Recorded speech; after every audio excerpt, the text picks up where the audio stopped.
Welcome back to the Head, Heart, and Boots podcast. I'm Chris. And I'm Brandon.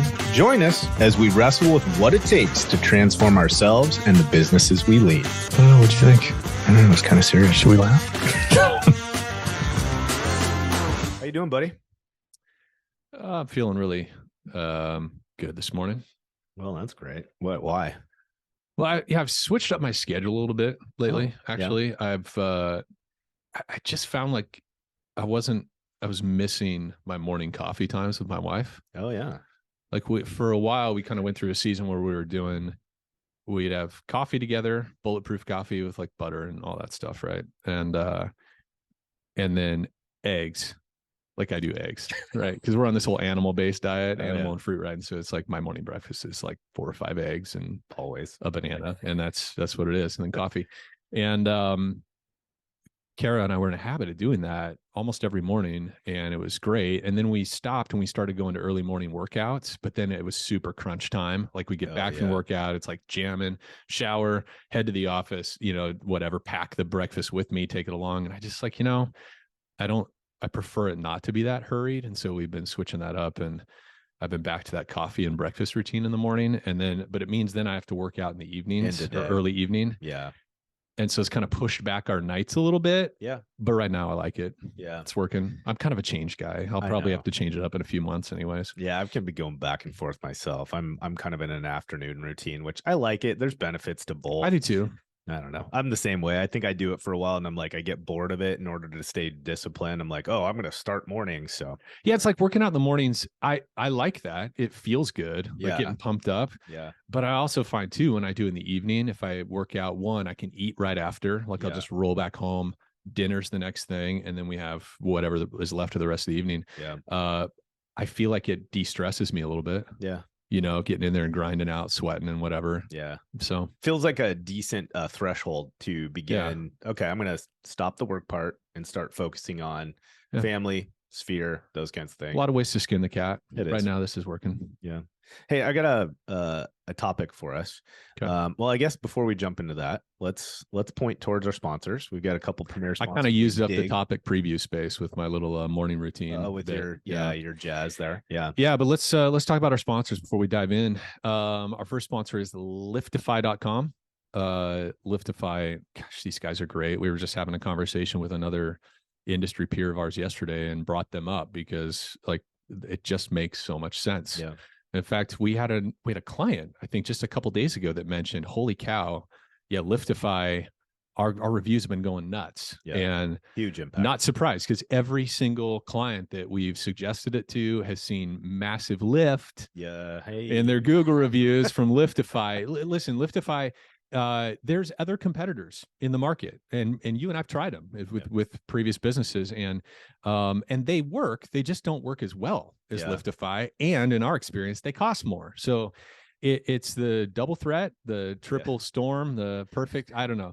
Liftify has figured it out. It's a very reasonable price point, less in our experience than other platforms that do the same thing, and better conversion rate. They're pushing 20-25% conversion, which means if you're a good size restoration company, you're doing 1,000 jobs a year.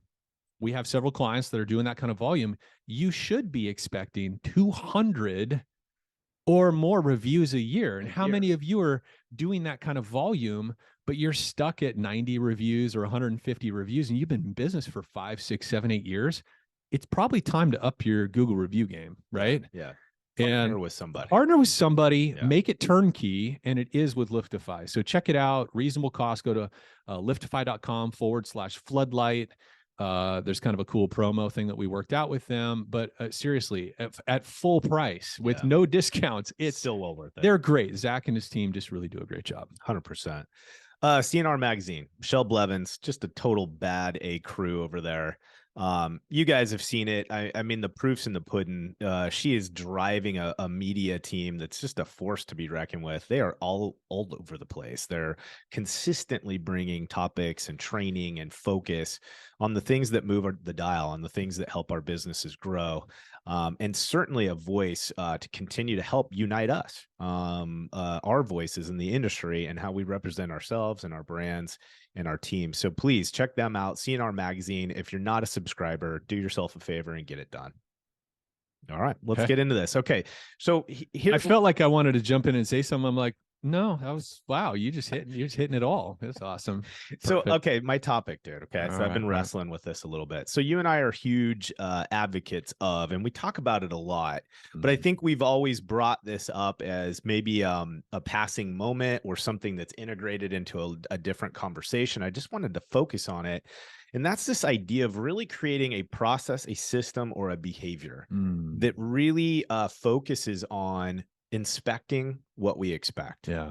And again, this is a phrase that comes up a lot if you're used to listening to any of our episodes, or if you work with us on a consulting basis. But again, today I just want to unpack the concept and how in our companies we can integrate that mindset across the platform. Yeah, another way I've heard some other leaders that I've worked with talk about it is in creating accountability loops. Oh yeah, that's a good way to right where phrase there's clear expectations set, and there's a mechanism, there's a process by which we automatically circle back and check where the expectations met. Right. Yeah, I love that. I love that. So before we get into this, I kind of wanted to set the stage with the principles, right? The 4 principles of execution. Again, this isn't something that Chris and I made up. I think this is a Covey. Yeah. So this is Covey input. And of course, I mean, many of you have seen and heard or being exposed to their leadership development stuff. Certainly a long time leadership. 4 Disciplines of Execution. Great book. Yeah. I want to say it's Covey's son. Oh, is it? Wrote it with somebody, but it's part of that Covey leadership organization. And but a great book, 4 Disciplines of Execution. I just love how they can simplify concepts that a lot of us are exposed to on a regular basis, but we just have sometimes a difficult time turning into a strategy. There you go. Where we're proactively hanging in the pocket on those things. So let's just go through those first, and then I think it would be fun to have you kind of just jump into from your perspective. Maybe we start with where you've seen the positive impact of this kind of inspecting what we expect. And then we're just going to deep dive. I think we're going to ping pong the concept a little bit. All right. So here's these 4 disciplines of execution. Okay. The first one is focusing on the wildly important. And you're going to see how this ties in to the inspecting what we expect, because ultimately you're not going to be able to strategically live in these disciplines if we don't have a methodology for inspecting what we're building. And so for me, this focusing on the wildly important, I think the tyranny of the urgent, right? All of us can see, experience, and have probably spent more time caught up in the tyranny of the urgent than we do normally proactively running our business. And that's part of the reason folks come to us and need help from a consulting firm. It's part of the reason why we do what we do, is to help teams kind of get out of that space. Yeah. Wildly important, though, are those things we measure. It's the mission critical. Sometimes it's KPIs. Sometimes it's core behaviors, attitudes, right? It's the things that when we spend attention tracking, measuring, and deploying, they will move the business. They'll grow. They'll create some scalability, right? They create a strong foundation. I don't know from your perspective, like what you've seen that and where that role, where that's played a role in your career, Chris, but. Yeah.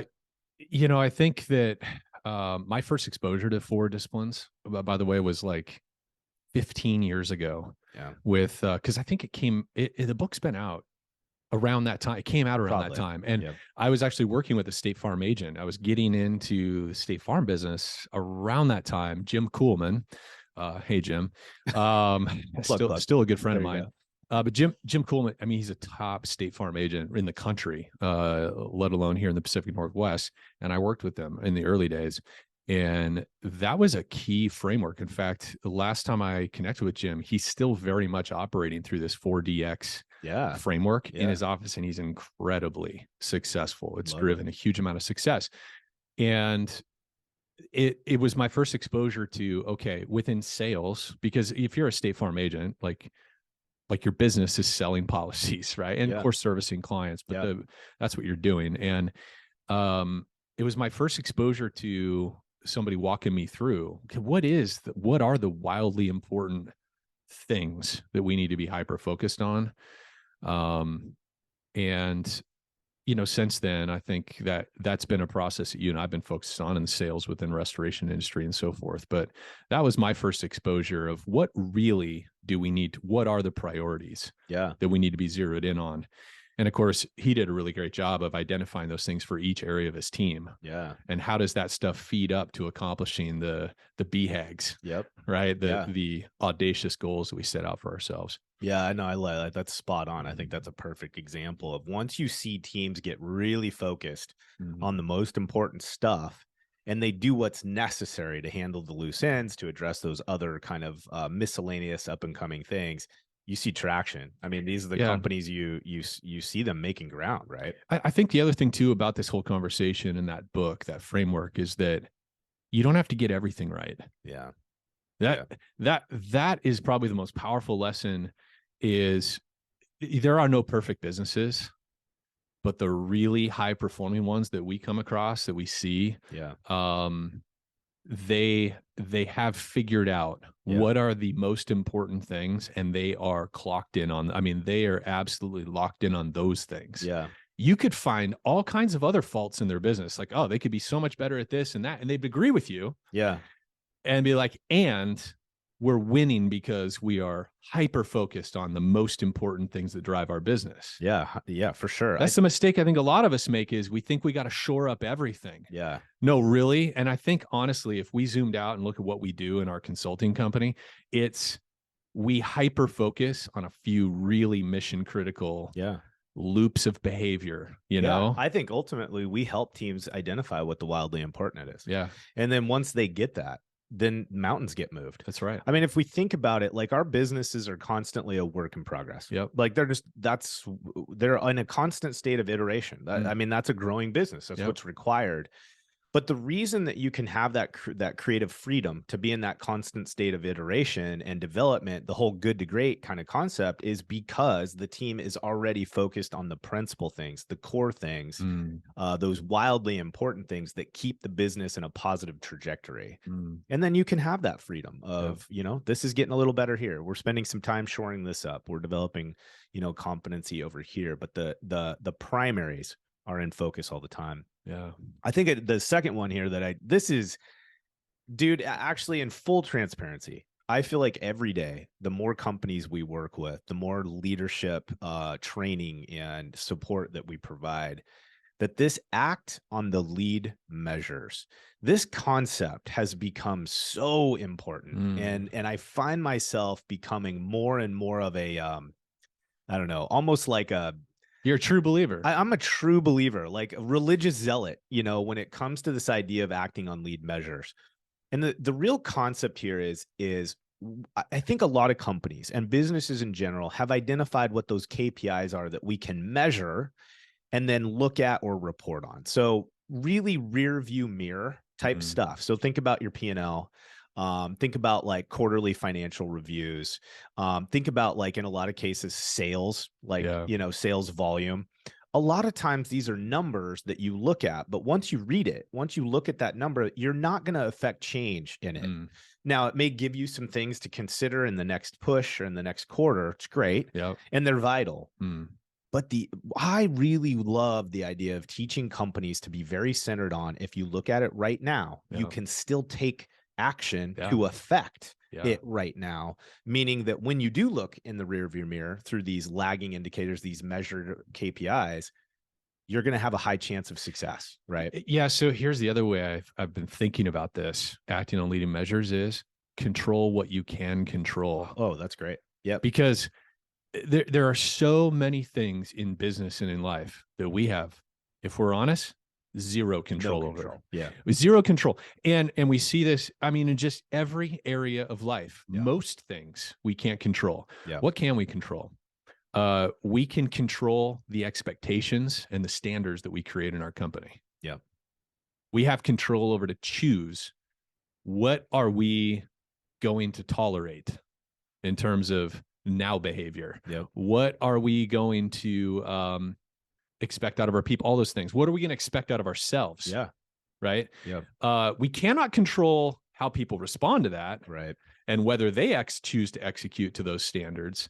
but we can control what we allow. Yeah. And we can control as leaders and owners as to what is the standard that I'm going to operate by and people that I decide to pay and associate myself with. So those things we have control over, but we don't have control over outcomes. We also have control over what we say to clients or potential clients and what we promise them. Yeah.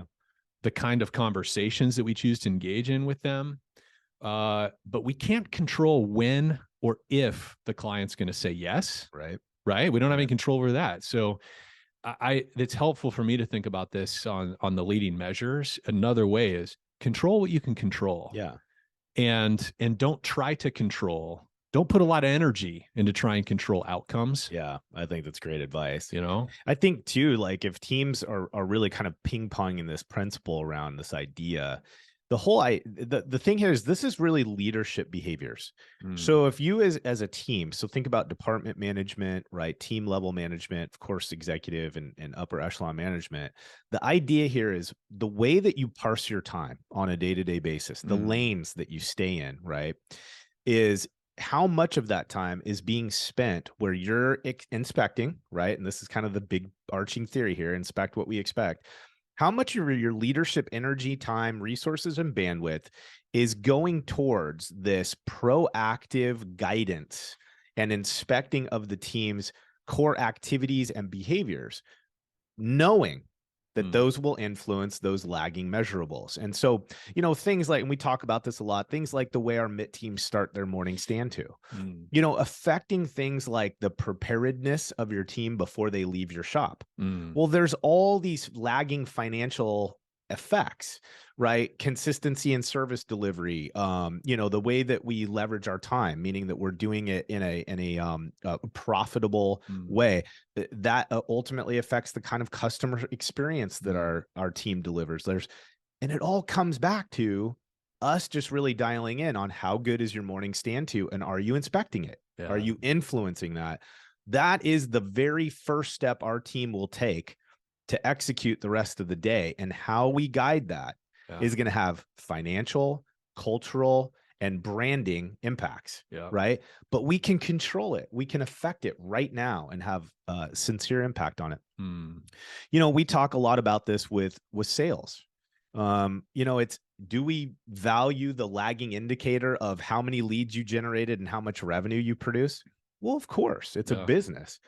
But it's hard to lead that. What you can lead, what you can focus on is the leading activities. Leading activities for you and I is like, what's your weekly cadence? How many cold calls? How many, you know, leveraged events are you participating in? You can control that every single day. You can have a very sincere influence on that as a leader that then gives you, right? Let's pause on that, because I think it's worth, you know, a lot of people that are listening to this own restoration companies, or they lead sales teams, they have salespeople they work with. Like, what have we found to be the wildly important and also kind of the leading measures that we can control when it comes to sales? As our clients have heard me say this, but whenever we're not getting the sales results we want, there's two reasons. There's two potentialities as to why the business isn't coming in. And those two reasons are either the quality of the activity we're doing, the behavior, the conversations we're having with clients, the quality of it. What are we talking to people about? And the quantity of those physical, social interactions we're having with our prospects and our clients. It is always, our success is always going to be predicated on those two things. So you may have somebody who's a really genius, natural born salesperson. They're so good at connecting with people. They're curious. They're having the right kinds of conversations with folks, and yet they're not producing much. Well, and it should be obvious, but it's not to us. Like, it's taken us years to really drill in on this. They're just not talking to enough people, likely. Yeah. Right. Or the quality that you think is happening based on the way they interact with you is not actually showing up in the field. They're not they're not being disciplined in terms of the quality of the conversation that they're having. So they may say all the right things to you, which is another thing that happens with salespeople. They tell you what you want to hear. Hey, so talk to me about what your kind of conversation, and they know all the right things to tell you in person, but they're not exercising the discipline to deploy that in the field, right? So again, it goes back to quality. It's always, but of course, the piece here that you just brought up is the inspection. How do you know? And this is really hard with salespeople because I even get duped. I get sucked into the personality of salespeople. And we do this also with our ops folks. They talk a great game. And then when you inspect their actual field behavior, there's a gap of discipline.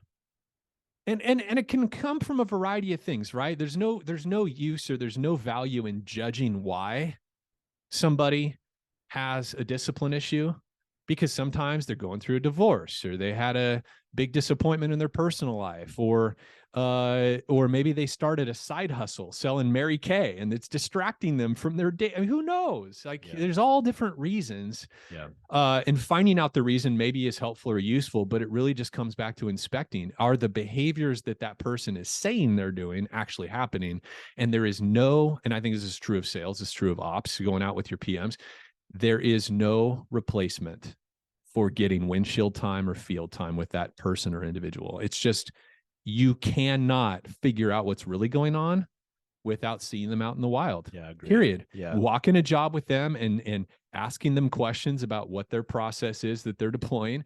I think that's universal. And it's probably one of the more frustrating things, I think, in managing salespeople in this business, but probably any business, is that when the sales aren't happening like you expect them to, the only way for you to really, truly inspect what's going on is to get out in the field. You have to carve out time as a VP of sales or a general manager, an owner, whatever your situation is, to go observe your salespeople. And it's universal. I think the reality of it is that like what you're hammering on right now is it's the thing that we can do with our time as leaders to affect change. And the sooner and the more consistent you are in that shadowing, in that inspection of what we expect, the faster you'll net the results you're looking for, and or the faster you identify where the holes or weaknesses are so that you can address them. And so I think this carries over to everything. I mean, we've been talking with teams that have, fairly good size coordinator staff, right? Because they're doing a lot of volume. And we're literally working with teams to help them develop processes for their leadership to inspect and dive into and affect change in these leading behaviors, even on an administration level. Like the principle there on the act on the leading measures is, I really encourage people that your week, your day-to-day activity should be as focused as possible on the way that you look at, inspect, and influence those leading activities. And this is kind of an interesting thing to do as a leadership team. So if you guys have, let's say department management staff and you got a GM, whatever, one of these strategic opportunities that you guys have as a group is start asking yourself the question. Start with every department and begin looking at the business, and then look at what are the things that are most important as far as a lagging measurement. Okay. So think about gross profit margin, job life cycle times, collection aging, AR aging, and then go backwards. So start with the result you want. Okay. I want X GP % on my mitigation jobs. Okay, great. That's the landing place. Now walk backwards and say, what behaviors or activities do our teams conduct that ultimately have the impact on that number? And then begin finding ways for you in your day-to-day cadence to lead to and shadow those activities. Because if you're inspecting those and they're in place and they're happening consistently, guys, you can almost start celebrating, because the likelihood of you getting the measurements that you want, the gross profit margins, the numbers you want, it's very high. Oh man, they're increased substantially. So, all right. So hold that whole act on lead measure. Are we doing the right things, and are we doing them enough? Yeah, that's it. That's it. And I, again, we're kind of hyper focusing on this. It's probably one of the most important things to me that I'm centered on right now in terms of these 4 disciplines is when you have leadership staff that is just really dialed in on leading activities and they're focused on the consistency of those leading activities, they're winning. They're just, if you look at the numbers, they're winning, because they're actively affecting that. Okay. The next one, the third one, super vital, is keeping a public scoreboard. You know, Chris and I are just massive believers that the more transparent we can be in the things that we're measuring and paying attention to, we do two things when we're very transparent with those. One is we empower our people to take ownership of the same things that we're focused on.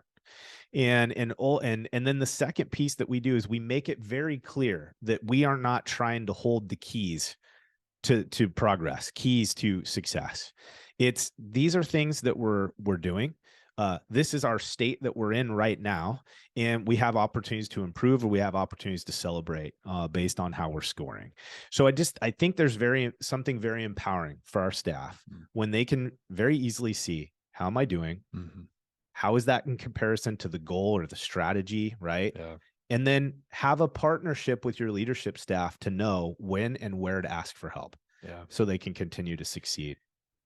Well, it's something too that I feel like is really relevant in the type of work we do in the restoration industry and construction services overall, is finding ways of how do we make that whole public scoreboard really natural and organic. Yeah. Like how can we build into our battle rhythms, our meeting structure in such a way that like people kind of always know how everybody else is doing. Mm-hmm. Like, for example, like in a production meeting, right, as we're going through work in progress, right, we're looking at the profitability of those jobs, right, cost versus, income. And there's this almost we don't often think of those things as the scoreboard. Like a lot of times when we say create a compelling scoreboard, it's like a thing on the wall that says somebody's number one, number two, number three. Oh, sure. But there's these other layers of scoreboards, right? There's these other ways you can build scoreboards into everything you do. Like here's another example. Our after action reviews. That creates an organic scoreboard, meaning when we take the time routinely to break down a job or a situation that we just went through, a good or bad one, it doesn't matter. Right. As you start to walk through the process, because an after action review is just simply comparing, okay, here's our standard or our expectation compared to what happened. Right. Where are the gaps? Where do we succeed? It's non-emotional. It's not blame assigning. It's just, let's walk through, let's get all the players that were involved and let's walk through each step of the process and let's just identify where were we on plan and where did we go off plan? Whether in success or failure, everybody can see the components that each person brought to the process. And if you do that consistently, everyone starts to identify the winning behaviors. They can see who is consistently winning at their role and their activity in the process. And it also becomes, in some cases, painfully obvious who continues to fail the team at their portion of the process. That's right. That's a scoreboard. It is. It's a scoreboard that everybody can see and feel that's real. Yeah. Yeah. I think what you're kind of highlighting is this idea of public. Yes. And this is going to lead to the fourth discipline, which is funny. I mean, these are all very symbiotic. I mean, they've done a good job of identifying why these are important and how they work in conjunction with one another. But the whole piece with the public is you're creating a sense of peer-to-peer accountability as well. You can't hide. You can't hide. You have to create a business where people can't hide. That's right. And if we're honest about the kinds of companies, or I should say the kind of players that we need on our team in order to kind of create those companies that don't just survive but thrive, you've got to have good players. Yep. And the reality of it is that players know when they're partnered up with peers that fail to deliver on a consistent basis, that don't meet or exceed the demand and the standard.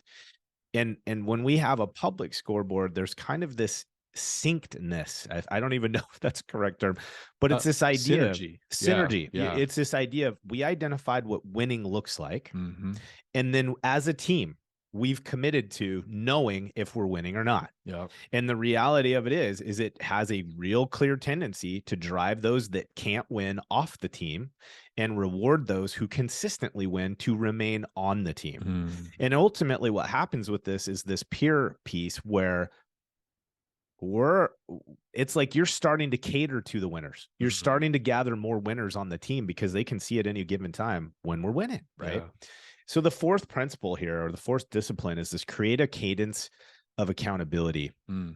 And you can tell, okay, think about this: focus on wildly important, act on leading measures, and then keeping a compelling scoreboard. Well, what are all these things doing?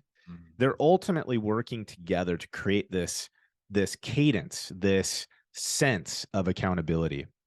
The value in that is, and there's all sorts of tools that you can deploy to help create this environment. We talk about you just said the after action review. I think there's other things that we can do in terms of cadence of accountability. Like, we talk about creating a feedback rich environment. This is that place. Like, the idea is, as a team, we're constantly evaluating how we're doing against goals, expectations, and standards. And it's not to create an environment where people feel oppressed or this weird pressure, or that there's a constant state of a witch hunt happening. No, because when you have the right people on your team, they want to know that there's accountability. They want standards. They want to have expectations. They want to know what a winning formula looks like so they can be a championship member. Yeah. And this is how we can do that. And we refer a lot to like Clint Pulver and some of these other leaders. Joey Coleman is got a new book out, and I know he's doing stuff centered around this, but it's just this idea of creating a marriage between accountability and connection with your staff. But you can't survive without the accountability piece. And I think what we do is like often how we address our clients and financials, right, is we're kind of afraid to talk about the numbers. So then we inadvertently create a space where talking about the numbers is uncomfortable, or it creates a friction point with our client, whatever. We can do the same thing with accountability. We can treat it like something nasty, or it's this thing that we only put into place when people failed to deliver. And it's just so backwards. Wow. It's so backwards. Championship teams are made up of people that have a clear set of expectation standards, and they're constantly iterating to meet or exceed that demand. So there's nothing wrong with accountability. And at the end of the day, it's the backbone for you to create a company that consistently repeats success. There's nothing wrong with accountability, but I think also all of us, you and I talking and everybody listening to this, there are times where it feels super shitty. Oh, sure. Because our ego, like I think all of us, to one degree or another, we derive some of our value about what other people say about us. Yeah. Right. Other people's affirmation of our work product, our success, all that kind of stuff is a big part of how we see ourselves. Yeah. And so at times when we're getting that critical feedback of, you weren't awesome this go around, or this quarter, your results have sucked. Of course, that's it's not the appropriate language for us to engage in, but you know what I'm saying? That's what we hear. Yeah. That's what we hear. Oh, sure. I think sometimes it's We're very easy to thinking get caught up in that accountability, that feedback. And what we hear is, you sucked on this. Yeah. And our ego wants to leap to the defensive. Hold on. And we're looking for all the ways we didn't suck. And it's difficult sometimes for us to, in those accountability moments. But I think within companies, and I've seen this in my own businesses that I've run, is you almost have to be willing to go through that awkward, shitty feeling enough times to where, like, you and your employees realize, okay, just because Chris is calling me out on this bad behavior or lack of performance, whatever, doesn't mean he doesn't like me and he's going to fire me. Sure. Right. Yeah. It's like getting through that awkward stage of, look, this isn't a firing conversation. This is, we got to figure out what went wrong here. Yeah. So that we can change gears. Well, there's a quality or a quantity problem here. Yeah. You know, of what we're doing and we're focusing ourselves on. Let's get to the bottom of that and then keep moving. You're right. You're spot on. And I think this is the tension that we wrestle with as leaders, and we get uncomfortable. But again, this is why this 4 disciplines is so freaking amazing. So think about how these all overlay on top of each other. So one of the things that I've experienced personally is accountability sucks when you point out something I can't fix. Good point. Okay. So again, it's like, if you think about it, it's like, okay, I look at the financials at the end of a month and we just missed the mark, and you come in and you tell me how we missed the mark. There's just this overwhelming sense of, I can't do anything about it. I'm a victim to what I just experienced. And we can talk about that principally, but right. Like, we've set the stage for, you did a shitty job and there's nothing you can do about it. But when come all the way back to the top of these, okay, focus on the wildly important. act on lead measures, okay, and keep a compelling scoreboard. Mm. What are we doing here? And when we talk about the scoreboard, again, we're aligning that with all these things come together as if the scoreboard is predominantly focused on how we're acting on lead measures. Every time I'm having an interaction with my person, we have the ability to right now focus on something that will give them the highest chance of when that final score is posted, the end of the month, end of the quarter, they're going to be a winner on that board. Because what we're talking about, the feedback that we're giving while we're inspecting what we expect is all in this space where they still have the opportunity to impact and make a change. And I think that makes accountability get easier to participate in over time when the team is looking at the things they can affect change in right now to ultimately succeed at the end. And here's another way to think about this. Winners want to know they're winning. Like the only people on our team at the end of the day, if we're honest, and I know this is a bit of an oversimplification, but those that don't want to see the score, it's because they don't want to be accountable for our performance. Okay. Like, and I understand that not everyone's competitive. Okay. And I also understand that not everyone that's competitive necessarily is winning. And those that aren't necessarily super competitive doesn't mean they don't know what it takes to win. But there's a reality that when you have the right players on the team and they're fully aligned behind your mission, your vision, your goals, what you guys want to accomplish, they want to know the score.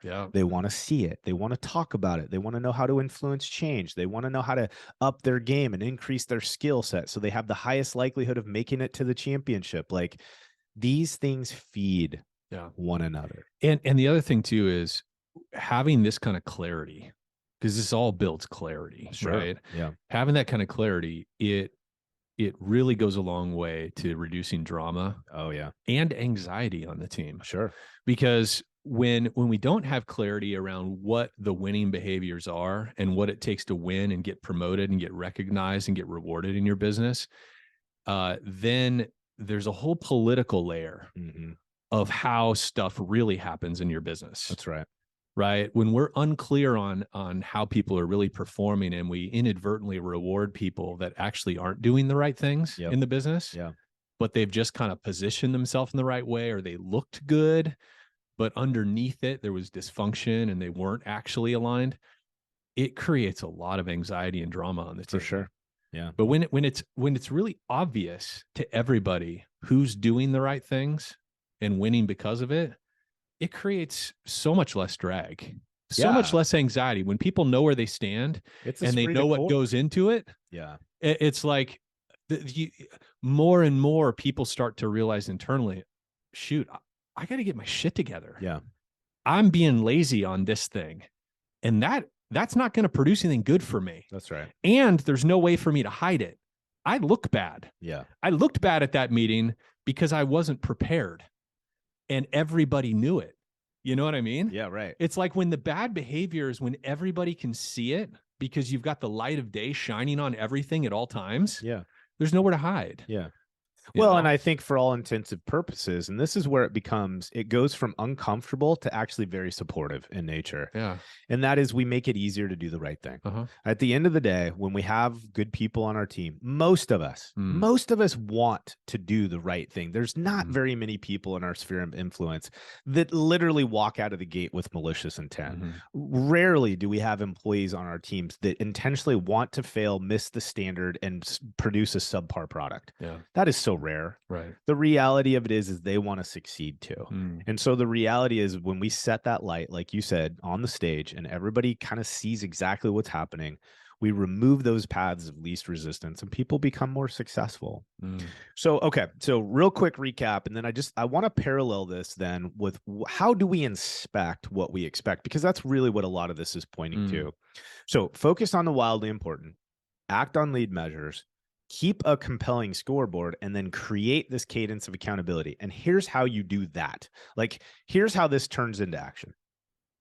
Inspecting what we expect. Chris and I are huge believers. And if you've come to any of our 2-day, operational leadership seminars, if you work with us as a consulting client, you're going to hear us really focusing in on where leaders should be spending their time and how leaders create value for the company and their position. And it has very little to do with their technical expertise and the doing of things. And it's far more centered on their ability to implement, promote, do these things. And exactly. Yeah. It's like force multiplier. These are force multiplier type of activities. This is high level leadership. Okay, well, one of those cadences, one of those rhythms is, how am I inspecting? How am I engaging my team on a consistent basis to ensure I'm in touch with my clients' needs? I'm in touch with my team's needs. I'm in touch with our brand's persona in the field, the way we deliver customer service. All the things, when executed well, create something that we measure and we go, oh yeah, we hit it. We hit the target, right? So inspecting. Okay. Sales wise, where, from your perspective, how are we inspecting? What does that look like? Well, there is no replacement for windshield time. Yeah. There's just none. There's no replacement for going out on a cold call with your salespeople. There's no replacement for you attending sales meetings with them. And it's not going to be a perfect representation of what they're doing in the field because you're there. Yeah. And it's intimidating when the boss is tagging along. But what you should see is you should see them over-indexing on the right behaviors. You're going to see an exaggerated view of what they're really doing. Yeah. And you also, like, they're going to be on their best behavior because they want to look good. Yeah. And so you're going to see an exaggerated version of the expectations and the standards. Yeah. And so you can take that into account, right? You know, if you've got the right person that's oriented on the right behaviors, they may organize and plan and be ready to do 20 cold calls that day, plus a couple meetings, because they want to look awesome in front of you. And so you can kind of assume that on a typical day, they're probably doing 14 cold calls. Yeah. Yeah. But the point is that you have to get out there and observe what is the quality of the conversations they're engaging in. And of course, those that understand our master course model, you've listened to our other stuff, it's all predicated on humility and curiosity. Sure. Right. It's less of the rah, let me tell you all about our XYZ company. And instead, hey, I want to understand your experience with restoration. I want to understand, what, if any, pain points or unmet preferences you have with your current vendor. We can see that. Are they engaging those conversations? Or are they leading by passing a flyer across the table? Let me tell you about how big our fleet is and we're IICRC this or that and blah, blah, blah. And hey, we can do CE credits for you and da, da, da, da, da, da. Are they pitching or are they discovering who that client is and what they need? Right. So we're checking the quality of the conversations. And then we're also checking what is the actual quantity of activity that we're getting in. Yeah. Because most often it's really easy for sales reps to get into a rhythm of, especially the successful ones in my experience, they start to get some jobs flowing in, and it's really easy then for them to shift their focus and attention to stewarding those inbound jobs and letting go of that business building activity. Right. So this happens with your great salespeople and your lesser salespeople, both.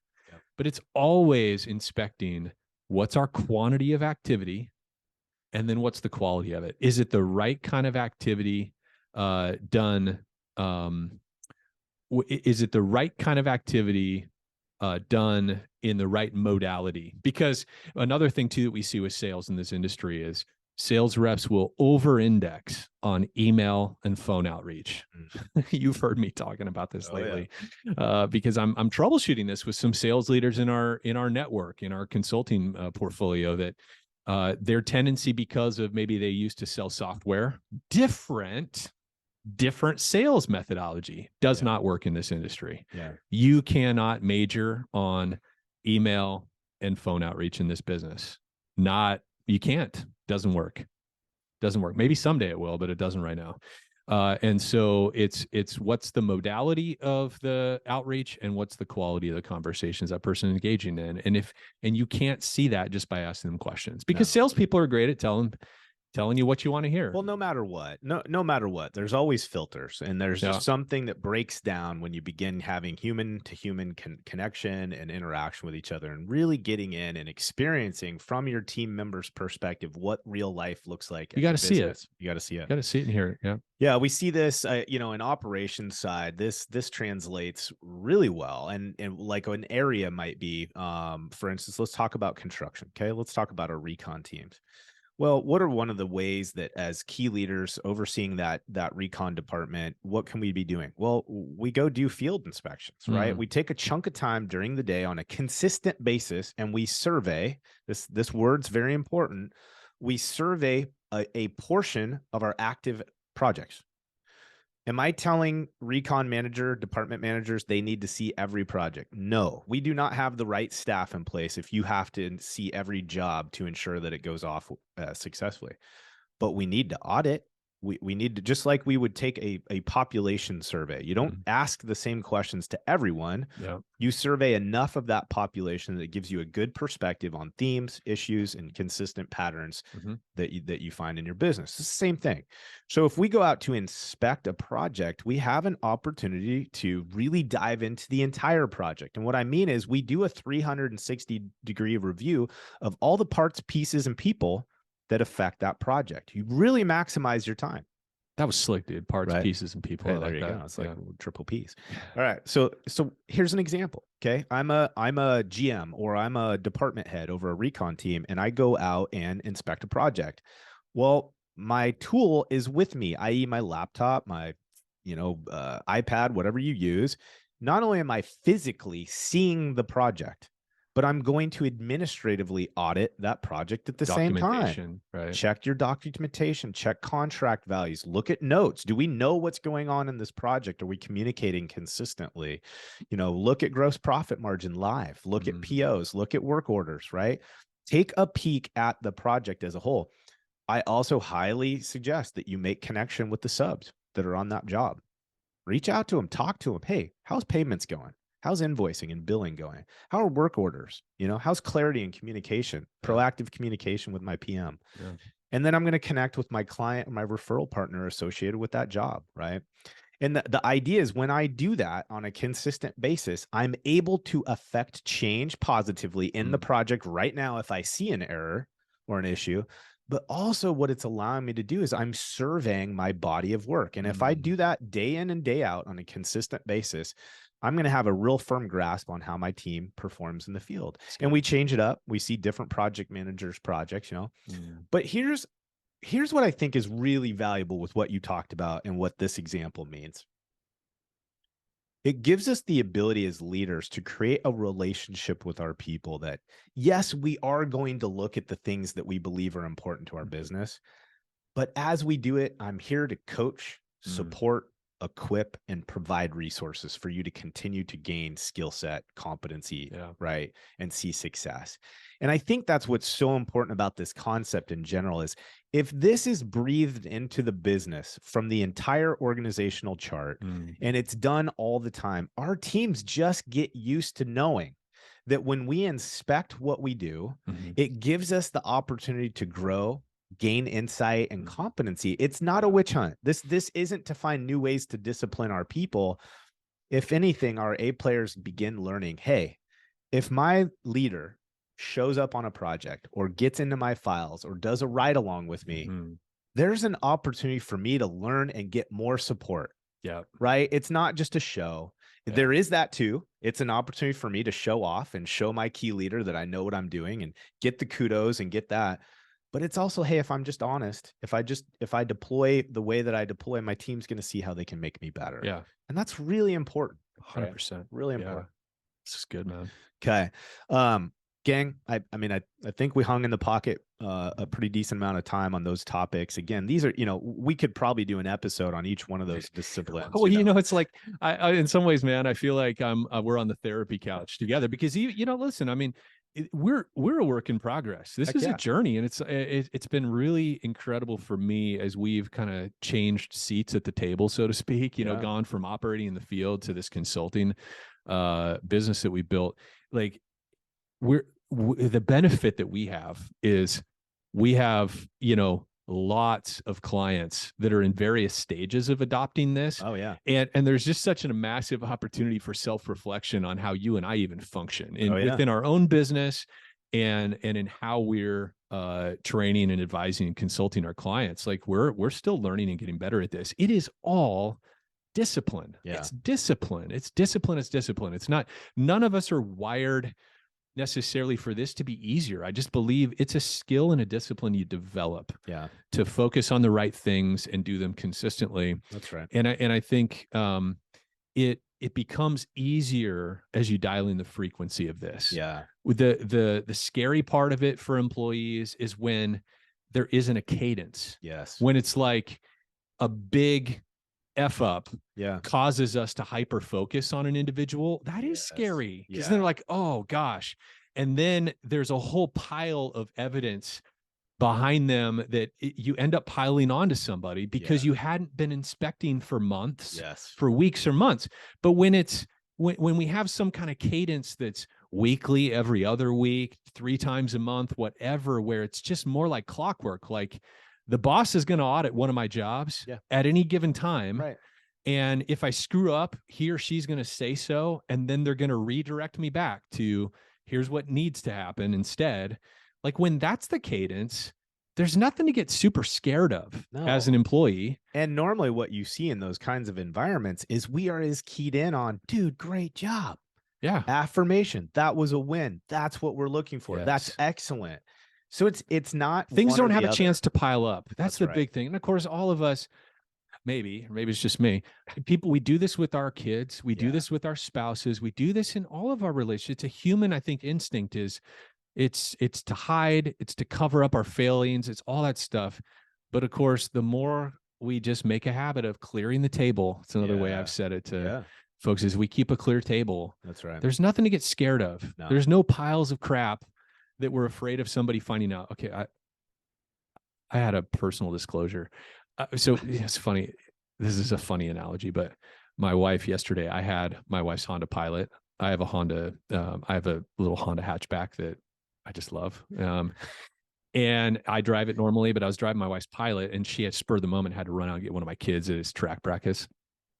So she hopped in my car.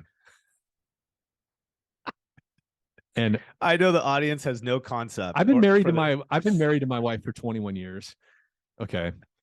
And I was so embarrassed because like I've just been caught up in, I have my wildly important things, and my car is one of those things that I do not in that I don't index on.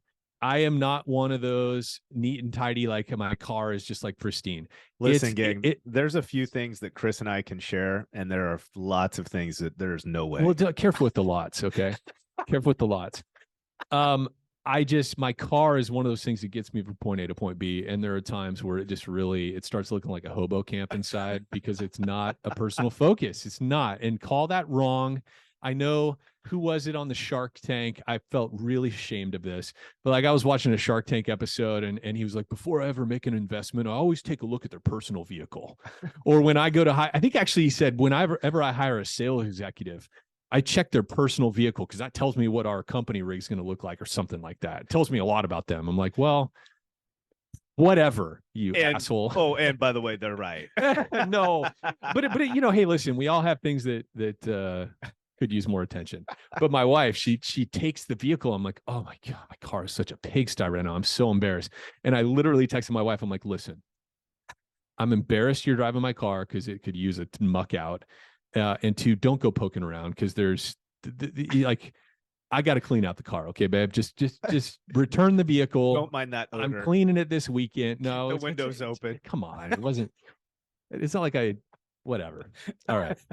That might be. I don't know why. This was probably a mistake, me disclosing this, but hopefully there's somebody out there that relates to Nordyke that they're embarrassed by the current state of their personal vehicle. Where was I going? Right, exactly. Right. I'm not sure what the application was, but hopefully I just made somebody feel better about themselves. Moving along. Listen, if this stuff is valuable to you, if you feel a little less ridiculous because you listen to me and you're like, well, Nordyke's even, whatever, then it makes you feel better about yourself. Please share this with your friends. The best way you can thank all the more reason. The best way you can thank Brandon and I for putting together the Head, Heart, and Boots show is please share this with your friends. If you know somebody who's trying to grow and scale their restoration company, right, point them towards floodlightgrp.com. Tell them about us. Get them turned on to the podcast. It's a great way for them to interview us before they decide, are we going to hire these guys to come do a workshop? Can we relate to these guys? Do they have something to offer? Point them towards the podcast. Check out our website. Let us know if you want to partner with us. Other than that, I want to leave everybody with just a little project, something that they can take away from this and maybe deploy with the teams. Okay. So here's a thought. So just really quickly, remember, focus on wildly important, act on lead measures, keep a compelling scoreboard, and then create that cadence of accountability. Here's what I'd challenge you guys on. If you're a GM business owner, go meet with your team on the next offsite. The next time that you get your team together for a quarterly or whatever it may be, some kind of strategic meeting, invite them in to gaining a deeper understanding of what these 4 things are, how they influence our business.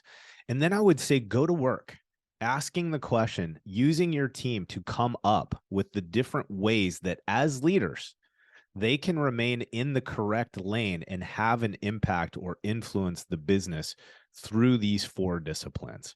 Get them talking about it. Get them answering your question or answering questions. Get their input on from their perspective and their part of the business, what they can be doing to create these disciplines and make the business really be influenced by these things. All right. Yeah. Okay, gang. Hey, thanks for joining us. We'll see you next time. See ya.